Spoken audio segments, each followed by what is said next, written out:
താരനുള്ളവർക്ക് താരൻ പൂർണ്ണമായിട്ട് മാറാനും അതുപോലെ മുടികൊഴിച്ചിൽ മാറാനും മുടിയുടെ ഡ്രൈനെസ് ഫ്രീസ്നെസ് ഒക്കെ മാറാനും പുതിയ മുടി കിളുക്കാനും ഒക്കെ സഹായിക്കുന്ന ഒരു നാച്ചുറൽ ഹെയർ പാക്കുമായിട്ടാണ് ഇങ്ങനെയാണ് എത്തിയിരിക്കുന്നത്.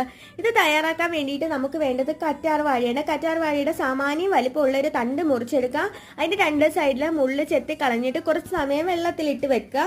അതിനുശേഷം നമുക്ക് ഇത് നടുവേ ഒന്ന് മുറിച്ചെടുത്തിട്ട് ഒരു സ്പൂൺ വെച്ച് ഇതിൻ്റെ ജെല്ല് ഇതുപോലെ വേർതിരിച്ചെടുക്കാവുന്നതാണ്. ഒട്ടും കട്ടയില്ലാണ്ട് എടുക്കാൻ ശ്രദ്ധിക്കുക. അതിനുശേഷം ഇത് സ്പൂൺ വെച്ച് നന്നായിട്ട് ഒന്നുകൂടി ഉടച്ചു കൊടുക്കുക. അത് കഴിഞ്ഞ് നമ്മൾ ഉപയോഗിക്കുന്ന എണ്ണ ഏതാണോ അത് എടുക്കാവുന്നതാണ്. ഇനി നിങ്ങൾക്ക് വെളിച്ചെണ്ണ മതിയെങ്കിൽ അതും ചേർത്ത് കൊടുക്കാം. അതിനുശേഷം ഇത് നമ്മുടെ മുടിയിലും തലയോട്ടിയിലും നന്നായിട്ട് അപ്ലൈ ചെയ്ത് കൊടുക്കുക. തലയോട്ടിയിൽ നന്നായിട്ട് തേച്ച് കൊടുക്കാൻ പ്രത്യേകം ശ്രദ്ധിക്കുക. അതിനുശേഷം നമ്മളൊരു 20 മിനിറ്റ് കഴിഞ്ഞിട്ട് വേണം വാഷ് ചെയ്ത് കളയാൻ വേണ്ടിയിട്ട്.